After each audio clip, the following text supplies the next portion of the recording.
ताज़ा और बड़ी खबरें बताएंगे दोस्तों। एक तरफ राहुल गांधी पहुंचे मणिपुर, दूसरी तरफ प्रधानमंत्री दोस्तों जाकर आप समझिए पुतिन के यहाँ जाकर मना रहे थे जश्न।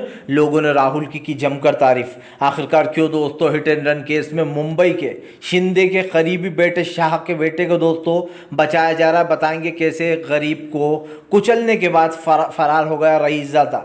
बताएंगे क्यों आखिरकार ये लोग इन तमाम लोगों को बचाते हैं और कैसे दोस्तों भारतीय जनता पार्टी की फिर से एक बार खुल गई पोल।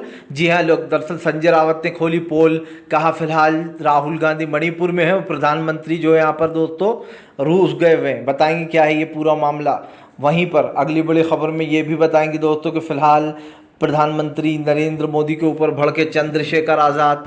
कहा फिलहाल सत्ता का दुरुपयोग कर कर आज़म खान को जेल में ठूस रखा है। बताएंगे क्या है ये मामला। तमाम मुद्दों पर होगी बात, लेकिन उससे पहले अगर आपने अब तक हमारे चैनल को सब्सक्राइब नहीं किया कर लीजिए। पास में एक घंटी आएगी, इसको भी दबाइए ताकि हर वीडियो की जो अपडेट है वो आप तक पहुँच पाए। दरअसल दोस्तों आपको बता दें चले, राहुल गांधी और प्रधानमंत्री में से जब भी कंपेयर होगा तो दोस्तों राहुल गांधी को देश का असली नेता या फिर यूँ कह दें कि इंसानियत के लिए सबसे पहले जाना जाएगा।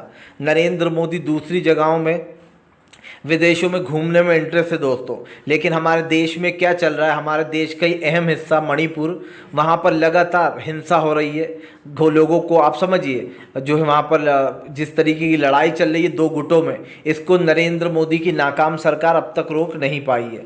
सबसे बड़ी बात ये दोस्तों, कल जब राहुल गांधी लोगों का दर्द बांटने पहुँचे तो राहुल गांधी ने वहाँ राजनीति करने से साफ साफ इनकार कर दिया कि मैं राजनीति नहीं करूँगा। वैसे तो राहुल गांधी पहले भी 2 बार मणिपुर जा चुके हैं, लेकिन आपको बताता चलूँ राहुल गांधी ने इस बार नेता प्रतिपक्ष के तौर पर गए वो, क्योंकि राहुल गांधी को मणिपुर की 2 सीटें थी और दोनों सीटें कांग्रेस जीत गई मणिपुर में।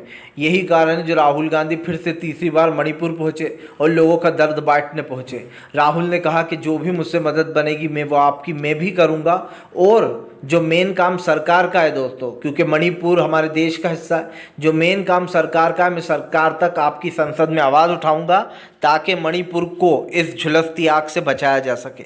यही नहीं दोस्तों, प्रधानमंत्री इतने नाकाम हैं कि उन्होंने 3 महीने तक मणिपुर में हिंसा चलने दी।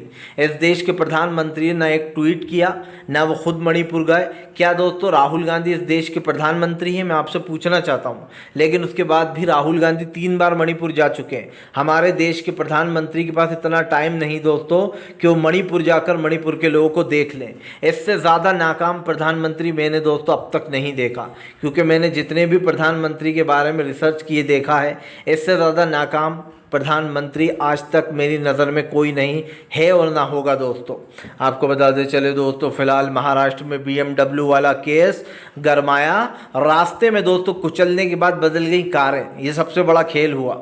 लेकिन मज़ा की बात पता है क्या है दोस्तों, कि BMW से जिस नेता के बेटे ने कुचला है वो एकनाथ शिंदे का राइट हैंड माना जाता है। यानी कि दोस्तों बीजेपी का कनेक्शन देखिए कितना मस्त है। आपको बताते चले पहला नहीं है दोस्तों, इससे पहले भी देवेंद्र फडणवीस ने वो जो पुणे में जो कांड हुआ है उसमें भी देवेंद्र फडणवीस ने आरोपी को बचाने की पूरी कोशिश की थी। जी हाँ, और अब फिर से एक बार दोस्तों जिसके बेटे ने ये दर्दनाक बेचारे वो लोग मछली ख़रीदने जा रहे थे दोस्तों पति पत्नी, उनमें से जो हस्बैंड है उनको चोटें आई, वो तो बच गए, लेकिन जो पत्नी थी दोस्तों वो मारी गई।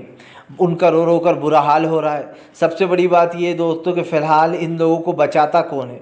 ये रईसज़ादे दोस्तों सड़कों पर चलते हैं और बेचारा गरीब लोगों को गाजर मूली की तरह समझते हुए कुचलते हुए निकल जाते हैं। इनके हिसाब से जो गाड़ियों पर चल रहे हैं, बाइकों पर चल रहे हैं, रात के नशे में शराब पियो और दोस्तों गाड़ी चलाओ और फिर मासूम लोगों को कुचलते हुए निकल लो। ऐसा लगता है रोड इनके बाप ने बना रखी है। सबसे बड़ी बात। दूसरी बात दोस्तों, ये लोग डरते क्यों नहीं है ऐसे कांड करने से? क्योंकि जाहिर सी बात है सरकार का हाथ सर पर है इन लोगों के।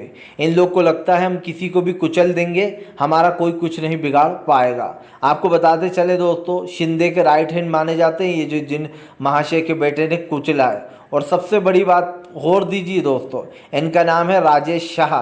जी हाँ, राजेश शाह पर ध्यान दीजिए ज़रा। हमारे जो गृह मंत्री हैं वो भी शाह हैं दोस्तों, ये भी शाह हैं।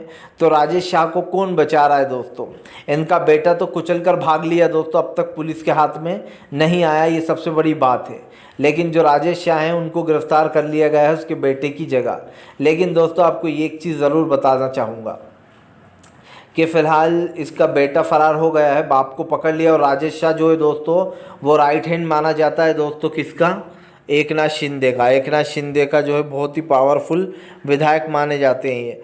तो सबसे बड़ी बात यही है कि भैया जिन लोगों ने कुचला उन्हें बचाने के लिए पूरी ताकत लगा दी गई है। बेटे को पहले ही फ़रार करा दिया गया है, और जो पुणे में हुआ था, जो बेचारे दो लड़का लड़की कुचल दिया था, वो केस तो अभी हुआ जो है सुलझा ही नहीं था। उससे पहले ही दोस्तों ये एक और नया केस हो गया है। और इन सबको एक ही लिंक निकलता है बीजेपी के नेताओं के साथ। बताइए आप, तमाम बीजेपी के नेता के जो लड़के हैं वो शराबें पीते हैं दोस्तों, और शराब पीकर गाड़ियां चलाते हैं। जबकि दोस्तों ड्रिंक एंड ड्राइव मना है हमारे देश में, ये आप भी जानते हैं। खुद की जान तो ख़तरे में होती है शराब पीने वालों की, लेकिन वो दूसरों की भी जान ले बैठते हैं जो लोग शराब पीते हैं।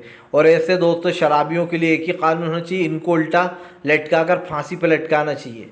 क्योंकि जो लोग शराब पीकर देश में मासूम लोगों को कुचल रहे हैं उनको सबसे पहले फांसी चढ़ाना चाहिए। आपको बताते चले दोस्तों, फिलहाल भारतीय जनता पार्टी के ऊपर फट पड़े चंद्रशेखर रावण। कहा फिलहाल सीएम से लेकर पीएम तक जाऊंगा, लेकिन एस बाबा को इसके किए की सज़ा दिलाऊंगा। दरअसल दोस्तों भोले बाबा नाम का ये खास कर ढोंगी जो कि लगातार लोगों को लूट रहा है दोस्तों, बेवकूफ़ बना रहा है। एसडीएफ से ढोंगी और घुस को बचाने की पूरी कोशिश कर रही है उत्तर प्रदेश की सरकार। ये आरोप चंद्रशेखर आज़ाद लगा रहा है। चंद्रशेखर रावण ने कहा कि फ़िलहाल उत्तर प्रदेश में इतनी बड़ी घटना हो जाती है, 133 लोग मासूम लोग मारे जाते हैं भगदड़ में, लेकिन हाथरस के कांड में दोस्तों सरकार चुप्पी साधे बैठी है। उससे भी बड़ी बात यह है कि भैया जिस इंसान ने ये सब कुछ किया वो अब तक पुलिस की गिरफ्त में आया ही नहीं, वो फ़रार चल रहा है। और ये पहला नहीं है दोस्तों, पहली बार नहीं है जब इस तरीके की घटना हुई है। इससे पहले भी ऐसी बड़ी बड़ी घटनाएं होती हैं हमारे देश में, लेकिन सरकार मौन हो जाती है जब उसका राजनीतिक रिश्तेदारी होती है इन लोगों से। आप समझिए इनका पूरा का पूरा प्लान, इस बाबा को उत्तर प्रदेश की सरकार बचा रही है, वरना अब तक दोस्तों गिरफ्तार नहीं हो जाता क्या? आप खुद बताइए। इतनी आपके पास पुलिस प्रशासन है, आपने अतीक के लड़के को ढूंढ के कहीं से भी उसको मार डाला, उसका इनकाउंटर कर दिया, और जो है यहाँ पर अतीक अशरफ का इनकाउंटर हो गया। आपकी पुलिस तो आप कहते हो बहुत तेज़ तर्रार है, तो फिर ढूंढ क्यों नहीं पा रही है भोले बाबा को, या फिर आप खुद ही उसे बचा रहा हो? ये सवाल सब लोग पूछ रहे हैं सरकार से दोस्तों। और सबसे बड़ी बात ये है कि चंद्रशेखर रावण ने साफ कहा कि पहले FIR दर्ज करो, पहले गिरफ्तारी तो करो, और अगर नहीं करी तो चंद्रशेखर ने साफ साफ धमकी दी है कि वो जो है यहाँ पर सीएम से लेकर पीएम तक जाएंगे, लेकिन वो इस मुद्दे को उठाकर रहेंगे। दरअसल दोस्तों हर देश में एक चीज़ बहुत अच्छी हो रही है। हमने देखा कि रूस से लेकर जो यहाँ पर दोस्तों तमाम जगहों पर सरकारें बदल रही हैं, यूके से लेकर तो दोस्तों जर्मनी तक में। और जो अभी हुआ है फ्रांस में जो हारी है बुरी तरीके से वहाँ की फांसीवादी सरकार, वो भी हमने देख लिया। हर जगह दोस्तों सत्ता परिवर्तन हो रहा है, और हमारे देश में शुरुआत हमारे देश से ही हुई। राहुल गांधी ने सत्ता परिवर्तन का जो नारा दिया था वो शुरू हो चुका है दोस्तों। भले ही नरेंद्र मोदी 2 बैसाखियों के सारे पीएम बन गए, लेकिन राहुल गांधी ने लगभग देखा जाए तो नरेंद्र मोदी को पीएम पद से हटा दिया है। जो काम राहुल गांधी ने यहाँ पर शुरू किया वो दूसरे देशों में भी हो रहा है, सरकारें बदल रही हैं। क्योंकि दोस्तों देश में सब लोग कहते थे, याद होगा ऋषि सुनक बना, और मोदी भक्त कहने लगे देखो ये है असली हिंदू, हाथ में कलावा, विदेश जाकर भी हमारा ऋषि सुनक बन गया वहाँ का राष्ट्रपति, ये। लेकिन जब दोस्तों ऋषि सुनक ने कोई काम नहीं किया और वहाँ पर यूके में उसने सिर्फ और सिर्फ महंगाई बढ़ाई दोस्तों, तो ऋषि सुनक बुरी तरीके से हारा। और 400 सीटें जो पार्टी बिल्कुल मरी हुई थी उसने 400 सीटें जीतकर वहाँ पर